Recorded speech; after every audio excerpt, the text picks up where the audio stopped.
Everyone knows that the United States is the world's top military superpower, spending more on its military than the next 10 highest-spending countries combined. But when it comes to manufacturing, China takes the crown. Its production outstrips the combined output of the next 9 largest manufacturers. In 2020, China made up an incredible 35% of global gross manufacturing production. That's more than the combined output of the United States, Japan, Germany, India, South Korea, Italy, France, and the United Kingdom. With the ongoing geopolitical challenges between China and the United States, along with supply chain issues affecting manufacturers and consumers, there's been a lot of talk about moving global manufacturing out of China.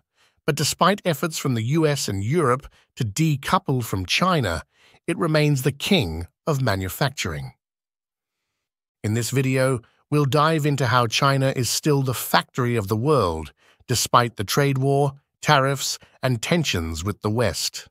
But before we continue, please subscribe to our channel to show your support. The next China is still China. The late Henry Kissinger, former US Secretary of State, is credited with opening China to the West under President Richard Nixon. However, it wasn't until 2000 that the US granted China permanent, normal trade relations. This legal designation allowed China to be treated like other members of the World Trade Organization, effectively granting it most favored nation status. This move solidified China's growing role in global trade. Since then, a significant portion of the world's manufacturing base has moved to China, drawn by its low-cost labor and favorable government policies.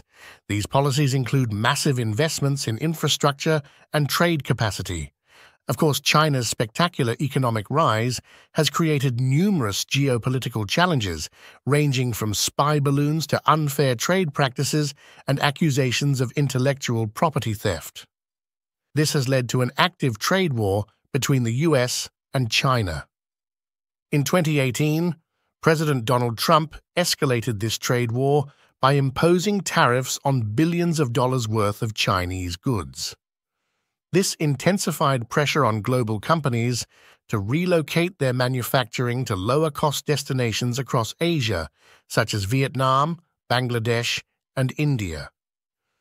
After the pandemic wreaked havoc on global supply chains, there were calls to bring manufacturing closer to home through nearshoring, like building factories in Mexico for the US market, or reshoring back to home countries. Despite these significant financial and political pressures, many companies are still not moving much of their production out of China. Why not? It turns out, China has truly mastered the art of manufacturing. China's unmatched manufacturing ecosystem. China's manufacturing industry benefits from a high level of agglomeration economies or ecosystem. Take producing a hoodie, for example. It's not just about the textiles needed to cut and sew into a hoodie. It's also about the trims, dyes, zippers, cords, and other necessary pieces for assembling the product. China has implemented a strategy that ensures the entire manufacturing supply chain is located there and has mastered each step of the process.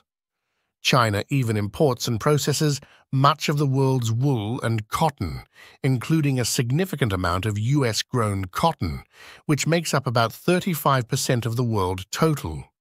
This cotton is processed, made into fabric, dyed and sewn into clothing and other products, which are then exported globally, including back to the US as finished goods. The entire textile ecosystem for production is located in China. And this isn't just the case for fabric, it's also true for all the components. If a retailer in the US or Canada wants to move the production of textiles it sells out of China, they would have to move the entire ecosystem with it. Otherwise, they would need to source the inputs from China to other countries like Bangladesh, where the final production would take place. This is the core reason why China remains the manufacturing king and why other countries are unable to replace China. Why it is impossible to decouple from China. China's industrialization is unprecedented. The last time the king of the manufacturing hill got knocked off the throne was when the US surpassed the UK just before World War I. It took the US nearly a century to rise to the top. The China-US switch took about 15 to 20 years. China's rapid industrialization, in short, defies comparison. Take a look at this chart. If we think of this as a 25-lap horse race, 1 lap per year, all the excitement was in the first 13 laps. Since the data only go back to 1995, China started the race a bit ahead of Canada, Britain, France, and Italy. China passed Germany in 1998, Japan in 2005, and the US in 2008. Since then, China has more than doubled its world share, while the US's share has fallen by another 3 percentage points. If this were a live horse race, boredom would have driven most of the audience away years ago.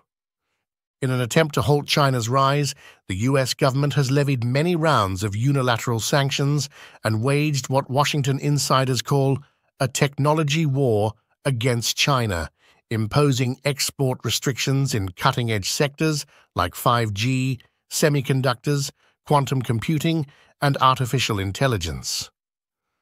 Western governments have pledged to decouple from the Chinese economy and de-risk strategically important industries. However, this does not seem to be happening. China is and always has been more reliant on sales to the US than the other way around. In the mid-2000s, China's dependence on the US was 10 times the reverse dependence, but the asymmetry has narrowed substantially.